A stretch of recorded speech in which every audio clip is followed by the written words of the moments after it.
안녕하세요. 4월 27일 토요일입니다. 오늘은 빌립보서 3장 5절과 6절 말씀 보시겠습니다. 내가 8일 만에 할례를 받고 이스라엘의 족속이요 베냐민의 지파요 히브리인 중에 히브리인이요 율법으로는 바리새인이요 열심으로는 교회를 핍박하고 율법의 의로는 흠이 없는 자로라. 아멘. 이게 바울이었습니다. 그 당시에 이 정도의 조건을 가지고 있는 사람이 흔치 않았어요. 대단한 사람이죠. 사도 바울. 대단한 사람입니다. 그러니까 바울의 과거도 대단했지만 더 대단한 것은 다메섹에서 고꾸라져 예수님을 만난 이후에 자기의 모든 그 탄탄한 과거를 다 버렸다는 거예요. 이 개인적으로도 어떤 자기의 과거는 개인의 역사거든요. 그러니까 과거를 버린다는 것은 자기의 역사를 다 버린 거예요. 바울이 이런 정도의 사람이었던 거지요. 자, 5절에서 이렇게 말씀합니다. 바울이 이제 자기의 육체를 지금 내가 이런 사람이었다 과거에 그것을 설명하는 거지 않습니까? 나는 이런 사람이었다. 어느 정도였냐면 태어난 지 8일 만에 할례를 받았어요.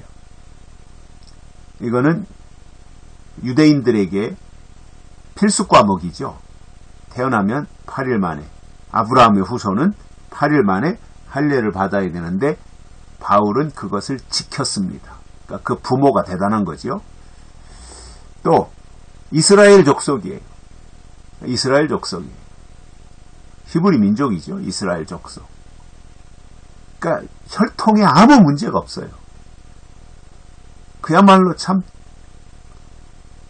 문벌로 본다면 대단한 거지요. 그리고 베냐민 지파예요. 베냐민 지파.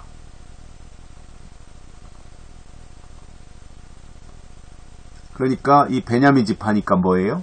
성전을 완성한 지파다 말이에요. 물론 숫자가 작아서 유다 지파와 베냐민 지파가 예루살렘 성전을 끝까지 완성하는데 유다 지파에 비해서 베냐민 지파는 숫자가 워낙 작다 보니까 지파라는 이름은 가지고 있었지만 유명무실했어요. 숫자가 워낙 작다 보니. 그러니까 모든 일을 사실은 유다 지파가 했기 때문에 유다 지파의 이름을 따서 유대인 이렇게 부르게 된 거죠.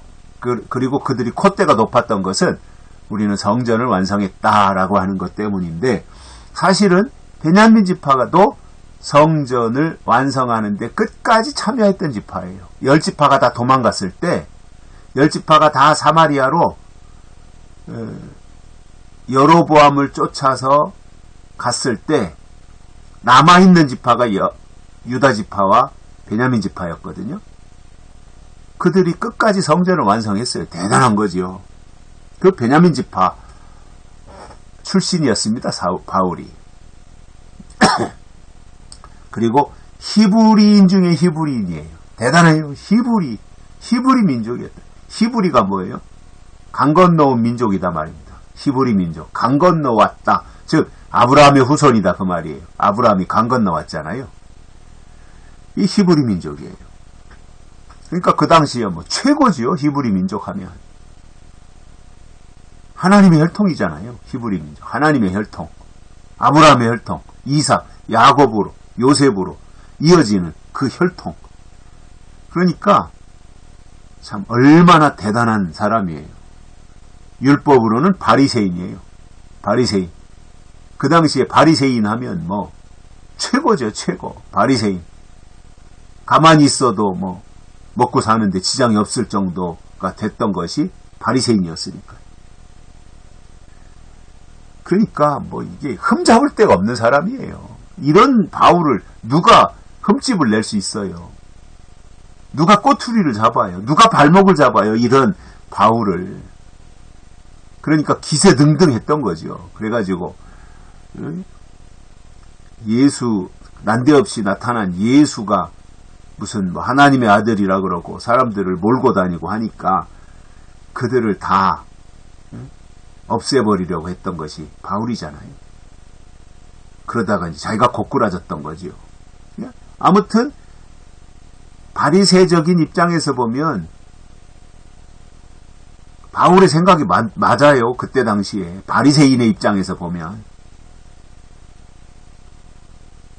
웬 뚱딴지같이 요셉의 아들이 하나님의 아들이라고 예수 목수의 아들로 나타나가지고 내가 하나님의 아들이라고 하는 게 말이 안 된다고 생각할 수밖에 없죠. 그 당시에 그 바리새인들의 입장에서 보면. 그러니까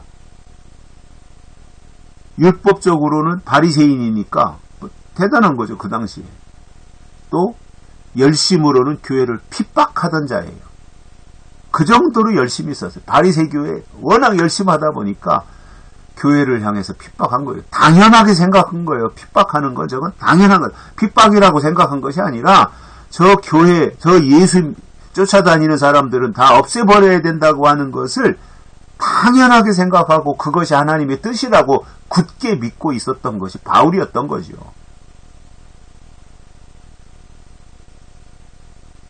그러니 열심으로 교회를 핍박했어요. 유대교에 대한 열심, 또 바리새에 대한 열심, 그 열심이 특심하다 보니 교회를 핍박한 거예요. 뿐만 아니라 율법의 의로는 흠이 없는 자로라.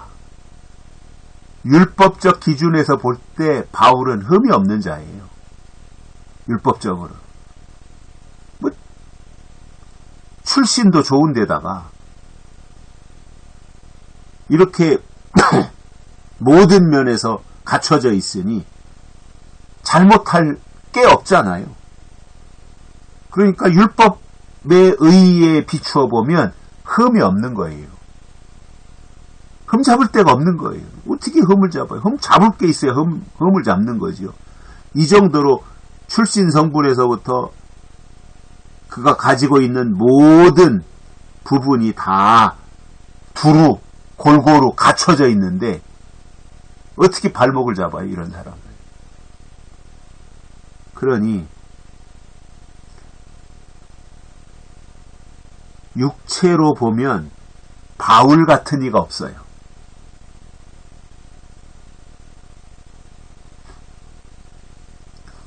이런 정도로 완벽하게 갖춰진 바울. 그런데 그것을 신뢰하지 않는다. 이렇게 말하고 있습니다. 하나님을 신뢰한다는 거죠. 자기 육체를 신뢰하는 것이 아니라.